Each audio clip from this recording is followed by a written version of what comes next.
Hello साथियों, मैं अमरदीप कादियान। नमस्ते, प्रणाम, सलाम वालेकुम, सत श्री अकाल, जय मसीह की, राम राम जी, जय माता की, जय हिंद, जय भारत। साथियों, आपका स्वागत है डिसेंट फैमिली में। साथियों, आज हम बात करेंगे, कुछ कमेंट मेरे पास आ रहे हैं इन्फ्लुएंसी एंड बैंकरप्सी के बारे में कि सर हमारे पास नोटिस आया हुआ इसका, ये है किस बीमारी का नाम। सबसे पहले तो हम ये समझेंगे कि ये जो लोगों के पास नोटिस आ रहे हैं, बहुत ज़्यादा नोटिस तो ये जो चवन्नी छाप हैं ये ही भेज रहे हैं लोगों के पास, फर्जी नोटिस। इनको कानून का पूरा ज्ञान तो है नहीं, जो कुछ इनके बाद मन में आता है वही लिख के मनगढ़ंत बातें भेज देते हैं। और इन्फ्लुएंसी एंड बैंकरप्सी का सिक्योर लोन वालों के पास भेज रहे हैं। बताओ वो क्या कर लेंगे उनका सिक्योर लोन वालों का। और जो अनसिक्योर लोन है उनके पास सरफेसी एक्ट का नोटिस भेज रहे हैं। इनको इतनी अकल नहीं, अरे भाई ऊंट पर आदमी चढ़ेगा, ऊंट को ऊपर गधे ने थोड़ी बिठा देंगे। इनको समझ नहीं है कानून की। और जो इनके वकील भी हैं, बहुत से जो नोटिस भेज रहे हैं वो भी जरूरत से ज्यादा कलाकार बन रहे हैं। ये आपको किसी न किसी तरीके से डराना चाहते हैं, डरा के धमका के अपना पैसा निकालना चाहते हैं। सबसे पहले हम ये समझें, अगर हमने 2 लोन डिफॉल्ट कर दिए, 5 कर दिए, 25 कर दिए, अब हमारे पास पैसे नहीं है, तो स्वाभाविक बात है कि वो हमारा लोन डिफॉल्ट होएगा ही होएगा। अब वो क्या करते हैं, सबसे पहले बैंक और एनबीएफसी कंपनी इन चवन्नी छापों को पीछे लगा देते हैं। 20, 30, 50 फोन आते हैं एक दिन में, अलग अलग नंबरों से आते हैं। कभी चंडीगढ़ से, कभी गुड़गांव से, कभी अहमदाबाद से, कभी राजस्थान से, कभी चेन्नई से, कभी कहीं से, कभी कहीं से। उसका मानसिक संतुलन खराब कर देते हैं। उसके बाद ये चवन्नी छाप उसके घर आना शुरू हो जाते हैं। उसके बाद ये अपशब्द बोलना शुरू कर देते हैं। उसके बाद भी पैसे ना मिले तो मोहल्ले पड़ोस में बताना शुरू कर देते हैं। उसके बाद भी ना मिले तो मेरे देखने में आया, बहुत से आदमी कमेंट कर रहे हैं, उनके यार प्यारे रिश्तेदारों के पास फोन करना शुरू कर देते हैं, उनकी बेइज्जती करना शुरू कर देते हैं। जब फिर भी आदमी काबू में नहीं आए, पैसे ही नहीं है, तो फिर क्या करेगा? फिर तो उसका तो शनि भी कुछ नहीं बिगाड़ सकता। तो ये बैंक और एनबीएफसी कंपनी क्या करेंगे? अब ये क्या करते हैं, भाई पैसे तो दे रहा, नोटिस भेजना शुरू कर देंगे। अब जो आम आदमी है उसको कानून का तो ज्ञान नहीं, ना ही तो वो वकील है और ना ही उसको वकालत करने की जरूरत है। यार उन्हें तो अपनी जान छुटवानी मुश्किल हो रही उठाई गिरोह से, फिर ये वकील का नोटिस भेजने शुरू कर देंगे। उसको बोलते हैं लीगल नोटिस। अब जो आम आदमी है वो सोचता है कोर्ट का नोटिस आ गया। बहुत से आदमियों के पास चंडीगढ़ हाईकोर्ट से नोटिस आ रहे हैं, किसी के पास दूसरी स्टेट के हाईकोर्ट के नोटिस आ रहे हैं।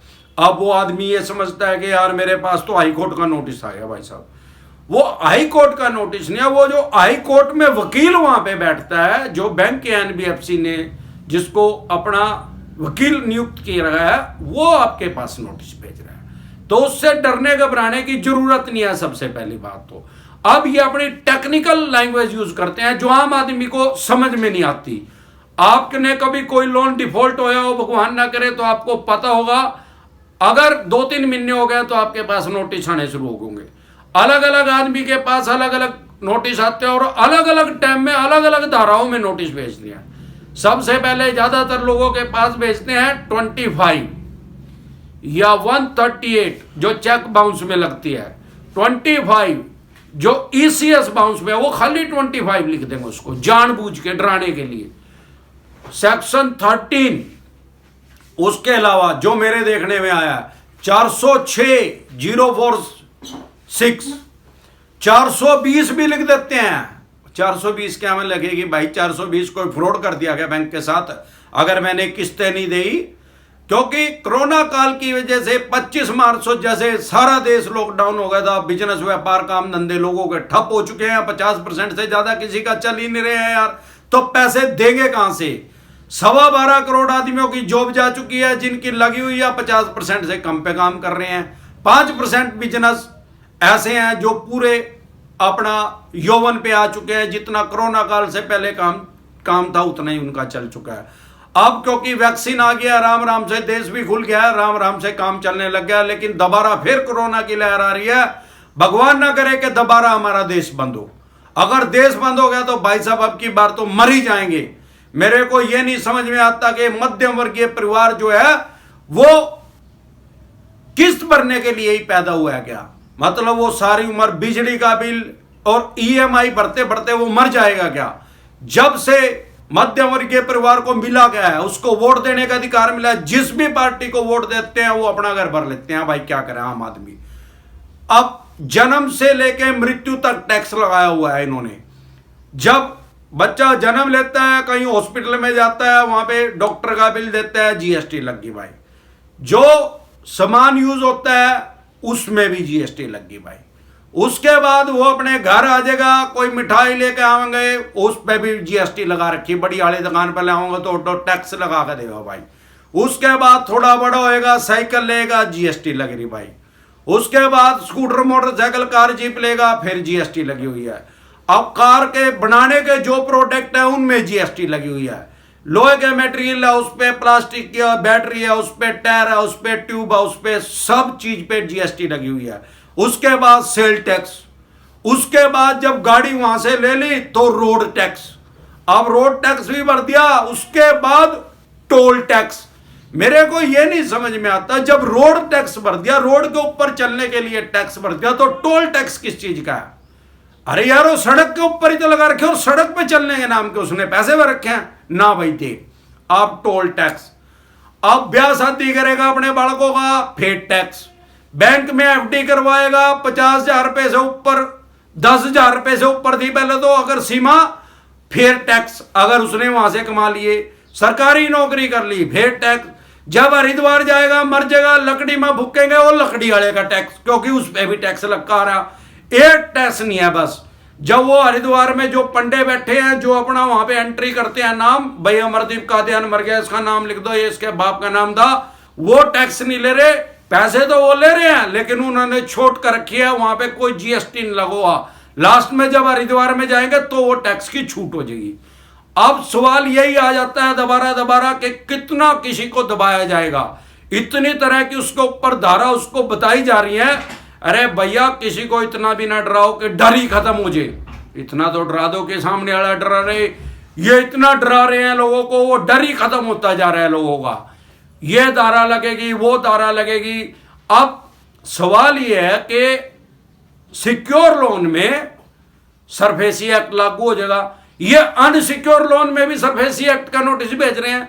यार सरफेसी एक्ट का मतलब क्या है? सरफेसी एक्ट का मतलब ये है, ये सरफेसी एक्ट 2002 में बना था। ये क्या कहता है? ये कहता है कि अमरदीप कादियान ने कोई लोन लिया, मकान का, दुकान का, जमीन का, जायदाद का, फैक्ट्री का, कारखाने का, स्कूटर का, मोटरसाइकिल का, कार का, जीप का, ट्रक का, बस का या गोल्ड का, मेरे से किसी कारण से किस्त नहीं दी गई और 3 महीने हो गए। 3 महीने के बाद वो उसको एनपीए में डाल देंगे, नॉन परफॉर्मिंग एसेट। किसी भी बैंक के एनबीएफसी कंपनी से अगर मैंने पैसा ले रखा तो भाई ये पैसा अब परफॉर्म नहीं कर रहा, उनको फायदा नहीं दे रहा। अब उनके पहले क्या होता था, 2002 से पहले राइट्स तो बैंक के पास तब भी थे, मकान, दुकान, जमीन, जायदाद बेचने के, स्कूटर, मोटरसाइकिल, कार, जीप भी बेचने के थे, गोल्ड भी बेचने के थे। लेकिन तब कोर्ट का सहारा लेना पड़ता था, कोर्ट में जाना पड़ता था। अब हमारे देश में 4 करोड़ से भी ज्यादा मुकदमे पहले ही पेंडिंग है, तो उसमें बैंक और एनबीएफसी कंपनी का पैसा फंस जाता था और कहीं ना कहीं लोग भी उसका फायदा उठाते थे। जब से सरफेसी एक्ट 2002 आया, इसके अकॉर्डिंग ये क्या कहता है कि किसी भी बैंक ने अगर किसी भी तरह का सिक्योर लोन दिया है, अगर वो एनपीए में चला गया, 3 महीने से ज्यादा हो गए, 92 दिन में जाता है। अगर एक्यूरेट फिगर बताऊं तो मैं आपको, क्योंकि जुलाई और अगस्त का महीना दोनों 31 दिन के होते हैं, अगर हम 90 दिन कहें और जुलाई, अगस्त और सितंबर आ जाए तो 92 दिन हो जाएंगे। तो 92 दिन से पहले किसी का भी केस एनपीए में नहीं जाता। सामान्य बोलचाल की भाषा में उसको 3 महीने बोल देते हैं। अब जब वो चला जाएगा तो बैंक के पास सरफेसी एक्ट के तहत पूरे राइट्स हैं उसको बेचने के, उसकी ऑक्शन करने के, उसकी बोली करने के। अब सरफेसी एक्ट काम कैसे करता है भाई? अगर मैंने 3 महीने पैसे नहीं दिए, बिजनेस लोन तो इसमें नहीं आएगा, बिजनेस लोन भी आ जाएगा अगर कोई सिक्योरिटी रख रखी होगी तो मैंने, वो सिक्योर लोन में होगा तो वो क्या करेंगे, मान लो मैंने अपने मकान के ऊपर लोन लिया है और 3 महीने से मैंने दिया, तो मेरा एनपीए में डाल के मुझे एक नोटिस भेज देंगे, मेरे घर के बाहर एक नोटिस चिपका देंगे, मुझे 2 महीने का टाइम दिया जाएगा कि भाई साहब इन 2 महीने में इतना पैसा आपकी ईएमआई रुकी हुई है, इतनी प्लंटी है, इतना ब्याज है, इतना जुर्माना है, इतना बाउंस चार्जेस है, ये सारे आप भर दे। 2 महीने का आपको टाइम दिया जा रहा है, नहीं तो हमारा बैंक या एनबीएफसी कंपनी आपके मकान को सेल कर देगा। अब जो मैं उस 2 महीने में इनका पैसा पूरा दे दूंगा विद प्लंटी, तो मेरा जो अकाउंट है, लोन अकाउंट, वो स्टैंडर्ड हो जाएगा। मतलब अब कोई दिक्कत परेशानी नहीं, आराम से मैं एक ईएमआई पे करता रहूं। अब वो ऑक्शन बोली उसकी नहीं करेंगे।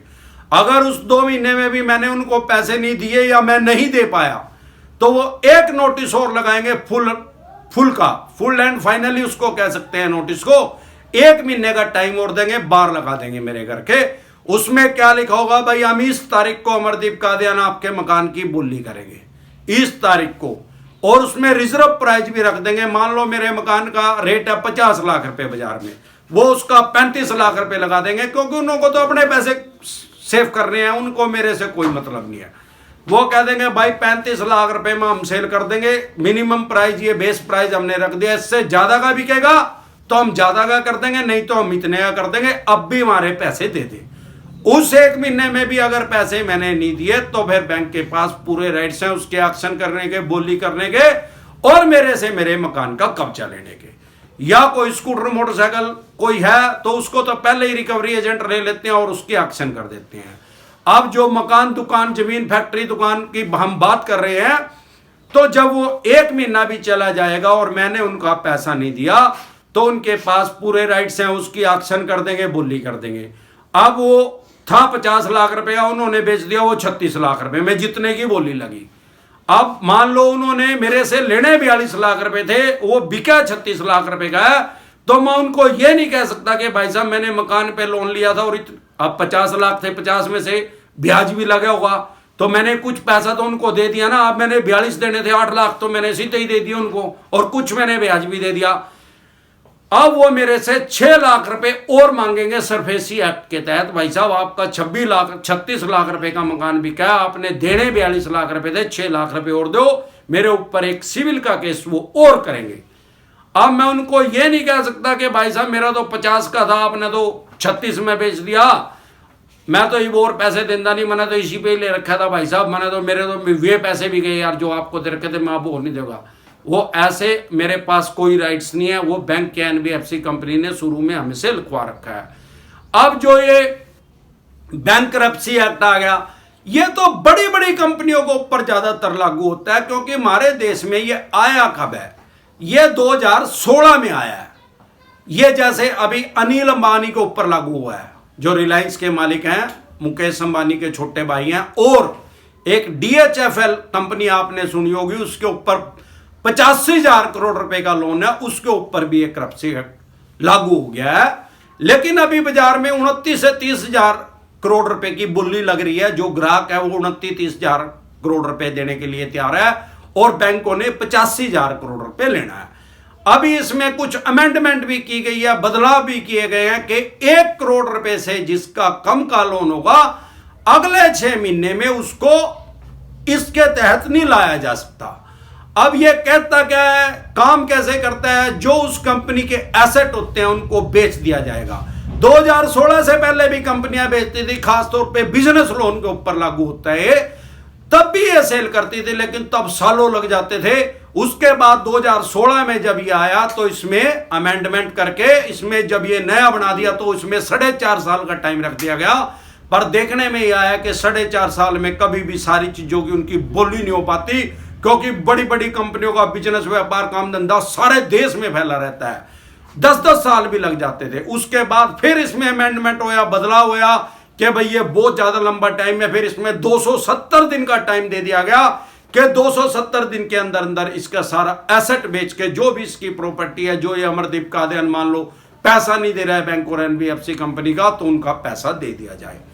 अब दिक्कत फिर भी आ रही थी, क्योंकि लोगों की बड़ी बड़ी प्रॉपर्टी है, किसी की 500 करोड़ रुपए की है, विजय माल्या, रकीन जैसों की, तो वो एकदम से एक ग्राहक नहीं मिल पा रहा था, मुश्किल था उसका। मान लो उसका शॉपिंग मॉल है, तो सरकार ने उसको पावर दे दी कि भाई आप मान लो किसी का शॉपिंग मॉल है, 50 शॉपिंग मॉल है, सारा मॉल नहीं बिक रहा, तो उसको टुकड़ों में भी वो बेच सकते हैं उसके एसेट को।